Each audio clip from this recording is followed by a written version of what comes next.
קהילת משיחנו, ינהי קהילתנו, כולם יוצאים לקראתו, לעזיז רבי דאגון ביתו. אשרי כל משפחת ביתו, כל אחד הוא יבכו, מקובלת תפילתו לפני אלוקים. אשרי משפחת Shalom Bacha. Aujourd'hui on est le 17 décembre. Qu'Hachem vous protège, vous donne la santé. Bracha v'atzlacha be'utagouf. Par la Satova, Bisot Rabbi Pido soit avec vous, Keneratson. Voilà, je me trouve à New York. Et aujourd'hui c'est le Esger de Alav Shalom Rabbi Amram Mordechai Ben-Amou. Je voudrais bien vous raconter une histoire sur la grandeur et l'émouna de ce monsieur-là. Et en même temps, vous allez voir aussi la grandeur de mon père. Voilà, c'est des choses que c'est important pour vous de savoir. Vous savez que il y avait un jour, comme ça il m'a raconté exactement monsieur Gilbert Ben-Amou de Miami. Il me raconte que son père était malade. Et à cette époque-là, il y avait la tante de Gilbert qui est partie voir mon père à Ashdod. Mon père, Alav Shalom, était fatigué. Et ma mère, elle lui a dit, c'est dur pour moi de vous faire entrer parce que mon mari, il est fatigué. Mon père, il dit à ma mère, fais la rentrée. Fais la rentrée. Ma mère, elle exécute les ordres de mon père. La tante de Gilbert, elle rentre. Et il lui dit qu'il était fatigué. Mon père, la vache, lui fait une bracha. Et il lui donne une enveloppe. Et puis mon père lui demande, dites à Gilbert, à monsieur Ben-Amou Armand, qu'il ne s'inquiète pas, tout ira bien. Maintenant, personne n'était au courant qu'est-ce qui s'est passé de l'autre côté d'Israël à Toulouse, qu'est-ce qui s'est passé à M. Armand Ben-Amou. Eh bien, il s'avère que M. Armand Ben-Amou, il a eu un grave infarctus. Et les médecins lui ont dit, tu es dans un état très sale, et que Dieu préserve, si jamais tu as encore un infarctus pareil, ce sera fatal. Tu ne seras pas vivant. Bon. Maintenant, mon père, il n'était pas au courant de tout ça. 3 mois plus tard, M. Armand Ben-Amou, il vient chez mon père pour recevoir une bracha, parce que il a vu que mon père, Alav Shalom, était déjà au courant d'un fractus qu'il avait, et je vous rappelle que à cette époque-là, il y a presque une 50aine d'années, il n'y avait pas les téléphones, hein. Donc, à cette époque, monsieur Armand Ben-Amou, il avait 38 ans, très jeune pour avoir un infarctus aussi grave que ça. Il s'est passé que mon père le reçoit, il lui dit, Armand, chaque fois que j'ai besoin de toi, tu es toujours là à mes côtés. J'ai besoin des vêtements, je te fais une lettre. À l'époque, il n'y avait pas de téléphone, il n'y avait que des courriers. Tu es toujours là.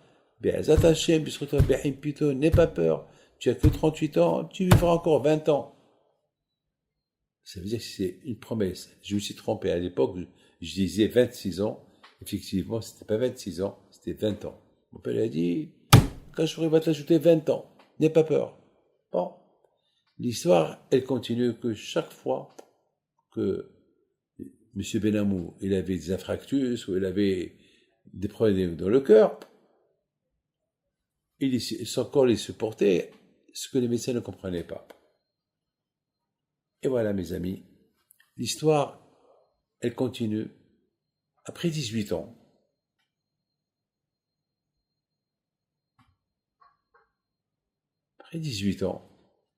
voilà, M. Benamou, c'était gravement malade, et je lui ai ajouté un nom. Au lieu qu'il s'appelle que Armand, je lui ai ajouté Mordechai. C'était l'époque de Purim. Bon, et moi, David Pinto, beaucoup des fois, j'allais chez eux à Toulouse, ils me faisaient des soirées, ils faisaient des cours de Torah, c'était extraordinaire. Et voilà, malheureusement, un jour, il y a M. Benamou qui appelle son fils.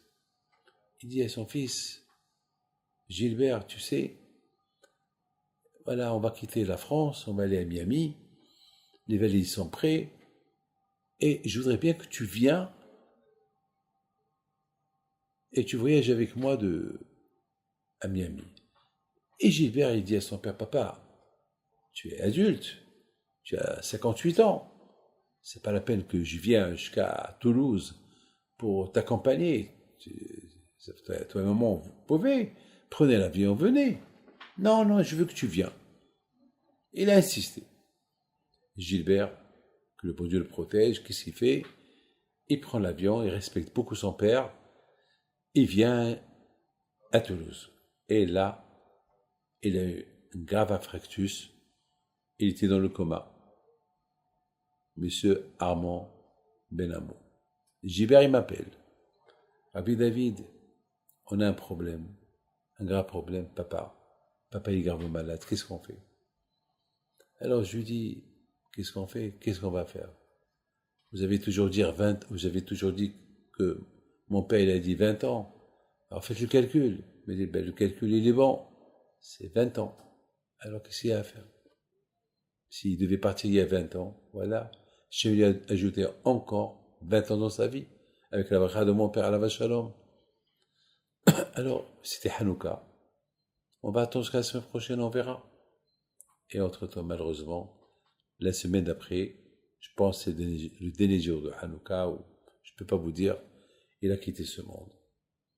Voilà, mes amis, de cette histoire-là, on comprend beaucoup de choses. L'aïmouna qu'il avait, M. Benamou. L'aïmouna, pour lui, c'était 20 ans. Et la bracha de mon père. Il a prié à Hachem qu'on lui donne 20 ans, et bien il lui a donné 20 ans. Eh bien, mes amis, lorsqu'on a l'aïmouna en Dieu, et c'est ça la fête de Hanouka. La fête de Hanouka, c'est l'aïmouna. L'aïmouna. Qu'est-ce qu'ils ont voulu faire les Grecs aux Juifs? Leur enlever l'aïmouna. Ne pas croire en Dieu. Et c'est pas vrai. Parce que Hachem, il est émet. Regardez cette histoire que je vous ai racontée. Regardez. Il dit 20 ans. Il est resté vivant 20 ans. Et l'autre, il s'est accroché aux 20 ans. Et Akadosh Baruch Hu lui a donné 20 ans de sa vie. Que le bon Dieu vous protège, il vous donne jusqu'à 120 ans. Merci.